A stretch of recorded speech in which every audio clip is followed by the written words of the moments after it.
Good afternoon, everybody. So we're a wee bit later today because I was away this morning in one of the schools I work in for the end of term tea and cakes. It was really nice to see all the staff, albeit we were all spread out in the gym hall at a 2 metre distance, but they were celebrating some birthdays that had happened for young people, I have to say, not me, and actually 4 or 5 of the staff had a 30th birthday recently, so it was nice to celebrate that. And also the girls who've been there as NQTs, newly qualified teachers, they were moving on and were welcoming their new NQTs for next year, and also 1 or 2 other people who were moving on to bigger and better things, and somebody who was retiring early because her family have moved to Australia, so she's away there too. So it was very nice to see everybody and to catch up a wee bit. People I haven't seen for 3 months, because I did hear on the radio on the way back that it was actually 3 months today that Scotland started lockdown. So that's 3 months that we have being in our homes, staying safe. And we're just waiting to hear what happens next. So we have had some guidelines from the Church of Scotland, and at the minute we are having a look at them, but it looks that it might be difficult for us to open up the church for private prayer. Quite rightly, they are putting some stipulations on what we can and can't do, and it's going to probably be difficult for us to carry it through. But we are, as a session, we're looking at it, and we've got a wee group looking more particularly at it, and we'll let you know when anything can happen. So if you can think of any way that we can reach out to more people in the church, we are doing our best to try and keep in contact with as many people as we can. But if you can think of any other way that we could do this, please let us know, and we will try our best. Irene's still going round collecting any envelopes from people, and we have had people put money through the front door, all of which has been put in the bank. So thanks for people that are doing that, and thanks to people that continue to pay by standing order. That's really good. Everyone is helping us out with this. So if you can help out in any other way, let us know. Always open for ideas, as you know. And if we can help you with anything, also let us know. So this week, it's Tuesday, just before we go any further. School's finish tomorrow at 1 o'clock, so usually schools do have a wee end of term thing, and that was it today.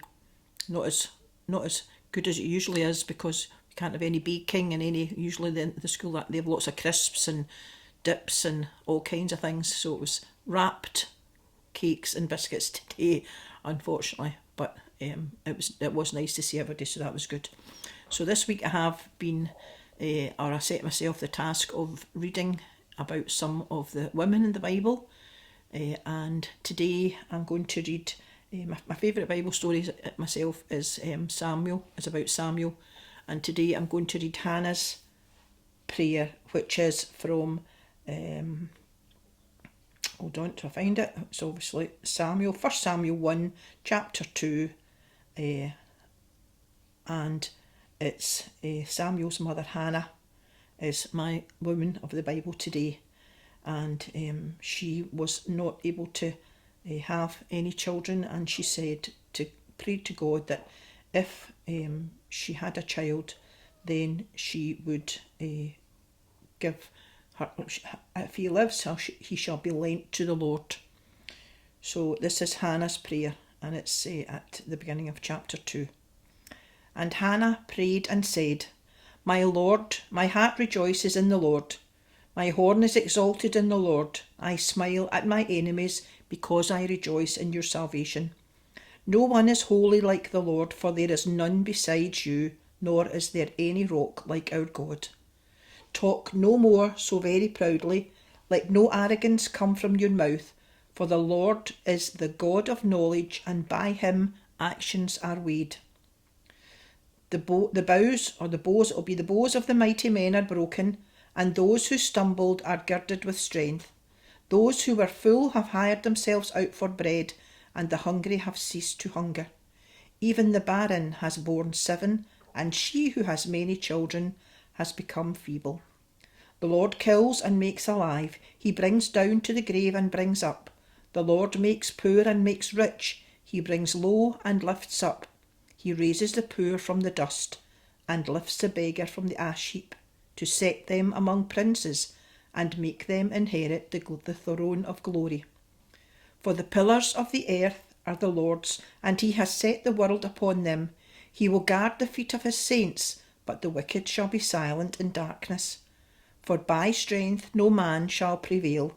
The adversaries of the Lord shall be broken in pieces. From heaven he will thunder against them.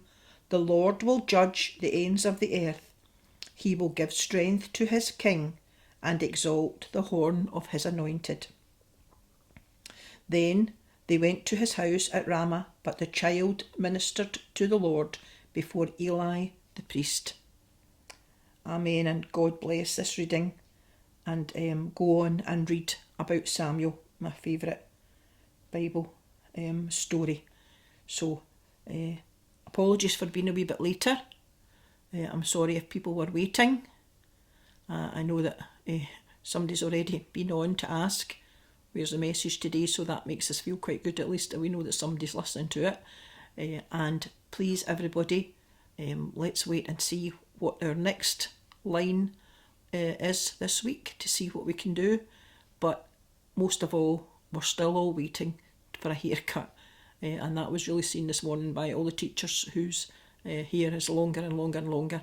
So take care, everybody. Look after yourselves. If you need us, you know where we are.